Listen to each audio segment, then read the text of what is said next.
យន្តប្រភេទថ្មី BYD Silphy Super Hybrid និង BYD M9 Super Hybrid បង្ហាញវត្តមានជាផ្លូវការនៅក្នុងទីផ្សារប្រទេសកម្ពុជាហើយក្នុងតម្លៃសមរម្យបំផុតក្នុងទីផ្សាររថយន្តនៅប្រទេសកម្ពុជានារយៈពេលប៉ុន្មានឆ្នាំចុងក្រោយនេះគេសង្កេតឃើញថាប្រជាជនមានការពេញនិយមប្រើប្រាស់លើប្រភេទរថយន្តដែលប្រើប្រាស់ថាមពលអគ្គិសនីនិងរថយន្តប្រភេទប្រើប្រាស់សាំងលាយថាមពលអគ្គិសនីកាន់តែមានចំនួនច្រើនឡើងគួរឲ្យកត់សម្គាល់លោកយាកឆឹងហ៊ុយអ្នកគ្រប់គ្រងទូទៅនៃក្រុមហ៊ុន BYD Cambodia Co Ltd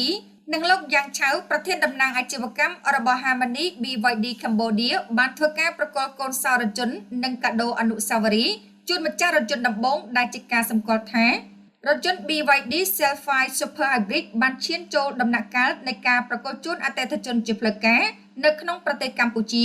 ដោយសម្រេចបាននូវបទពិសោធន៍ដ៏ល្អឥតខ្ចោះនៃការដាក់លក់និងប្រគល់រថយន្តលោក Henry Jeep នាយកប្រតិបត្តិផ្នែកលក់រថយន្ត BYD ប្រចាំប្រទេសកម្ពុជាបានឲ្យដឹងថាការដាក់បង្ហាញ BYD Silphy Super Hybrid ជាការរីកចម្រើននៃរថយន្តថាមពលថ្មីនៅកម្ពុជា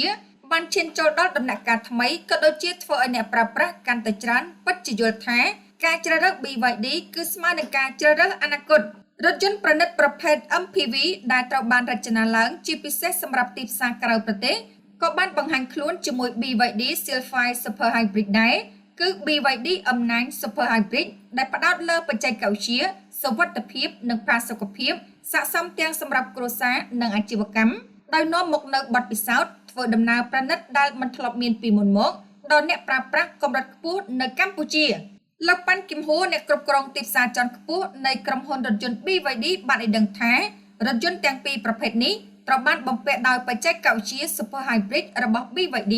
ដែលបញ្ចូលគ្នាយ៉ាងល្អឥតខ្ចោះរវាងសាំងនិងអគ្គិសនី